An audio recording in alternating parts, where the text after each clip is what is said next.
영상은 유튜브 채널 KRTV 뉴스에서 제작하였으며 도움이 되셨다면 좋아요와 구독하기를 눌러주세요. 감사합니다. 한반도를 둘러싼 바다가 서서히 달아오르고 있다. 수중 패권을 장악하기 위한 남북 간의 잠수함 전력 증강 경쟁이 본격화하는 모양새다. 우수한 성능을 갖춘 잠수함을 만드는 것이 핵무기 개발보다 더 어렵다는 말이 있을 정도로 잠수함 건조는 난이도가 높다.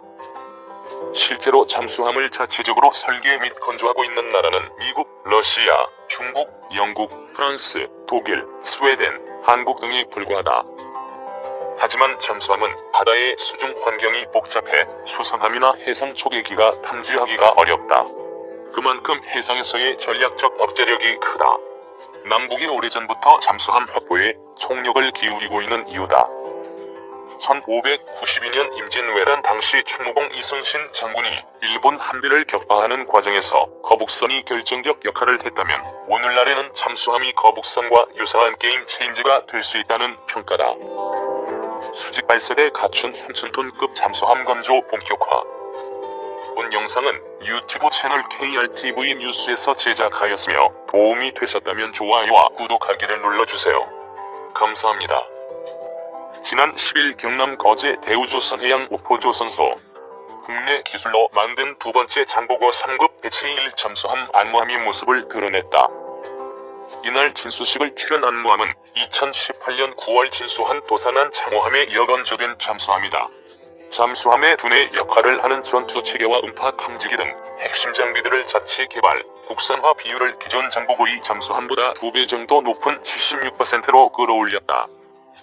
장보고 3급 배치 3에서는 국산화율이 90%에 달할 전망이다. 대부분의 장비를 국산으로 조달하게 되는 셈이다. 손원 1급 잠수함에도 탑재된 공기분류 추진 장치는 기존 디젤 잠수함과 달리 2주 이상 수면 위로 부상하지 않고 작전을 할 수 있도록 해준다. 안무함의 가장 큰 특징은 잠수함 발사 탄도미사일 발사 능력이다. 안무함은 도산한 창호함처럼 콜드런치 방식의 수직 발사대 6개를 갖춘 것으로 알려졌다. 콜드런치는 고압, 고열의 가스로 미사일을 발사관 밖으로 사출한 뒤 미사일의 엔진이 점화해 표적으로 날아가도록 하는 방식이다. 미사일 발사 과정에서 잠수함 선체 손상 가능성을 낮출 수 있다. 다만 내부 공간이 좁고 해류에 의해 끊임없이 흔들리는 잠수함에서 탄도미사일을 발사하는 기술은 난이도가 매우 높다. 전체 중량이 최소 10톤이 넘는 SLBM을 바닷속에서 사출해 발사하려면 강력한 추진력이 필요하다. 이 과정에서 높은 압력과 열이 발생한다. 발사관을 튼튼하게 제작해야 사고를 방지할 수 있지만 잠수함 중량이 증가할 우려가 있다. 가볍고 튼튼한 발사관 제작에 필요한 하금 기술, 콜드런치 방식에 적용되는 사출용 추진제 기술 등이 확보되어야 하는데 이 기술들은 개발 난이도가 높다. 기술 개발에 성공해도 실전 배치까지는 적지 않은 시간이 소요된다. 발사된 SLBM이 엔진 점화에 실패해 추락하면서 잠수함 선체를 강타하면 해당 잠수함은 침몰 위기에 직면한다. 발사관에서 사출되지 않으면 해당 잠수함은 시한폭탄이나 다름없다. 실제로 지난해 10월 러시아 해군 원자력 잠수함 라자는 훈련 도중 SLBM 2발을 쏘려했는데 한 발이 발사관에서 사출되지 않아 불발된 미사일을 씌운 채 훈련을 중단하고 복귀했다. 수십 년 동안 SLBM을 운용한 러시아도 사고를 겪는 상황에서 후발 주자인 남북은 그만큼 더 많은 신경을 써야 한다. 북한이 북극성 SLBM 개발 과정에서 지상 및 수중 사출 시험을 지속한 것도 사고 위험을 방지할 수 있을 만큼 기술적 신뢰성을 쌓으려는 의도다. 군은 공식적으로는 3000톤급 잠수함의 수직 발사관 장착 여부와 SLBM 탑재 등에 대해 언급하지 않고 있다.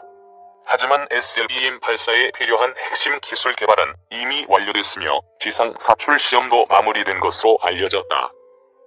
도산한 창호함이 전력화되는 2020년대 초반쯤 현무이 씨와 위력이 비슷한 사거리 800km급 SLBM이 비밀리에 전력화될 예정인 것으로 전해졌다.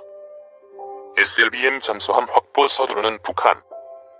본 영상은 유튜브 채널 KRTV 뉴스에서 제작하였으며 도움이 되셨다면 좋아요와 구독하기를 눌러주세요. 감사합니다. 북극성과 북극성 3형 SLBM을 개발한 북한도 대형 잠수함 확보에 박차를 가하고 있다. 한반도 유사시 한미연합군의 공격으로 탄도미사일 기지들이 파괴됐을 때 한반도 남부나 일본을 타격하는 방식으로 반격을 꾀하려면 SLBM 탑재 잠수함이 필요하다.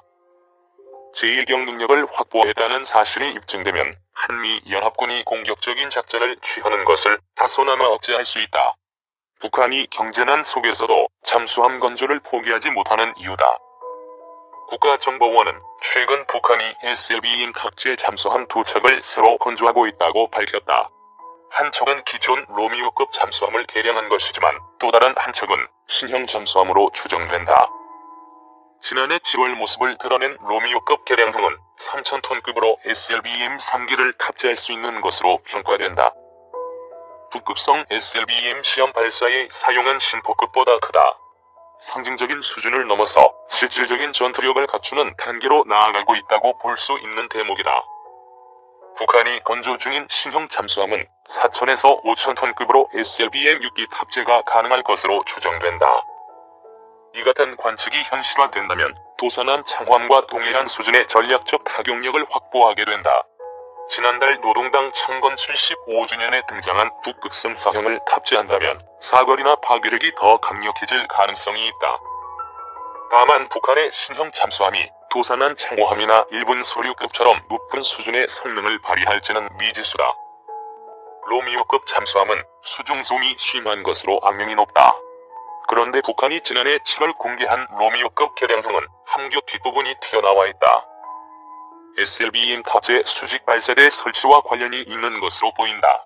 이는 구소련 시절의 러시아 잠수함에서 주로 쓰이는 방식으로 수중 저항과 소음을 유발해 서방에서는 쓰지 않는다.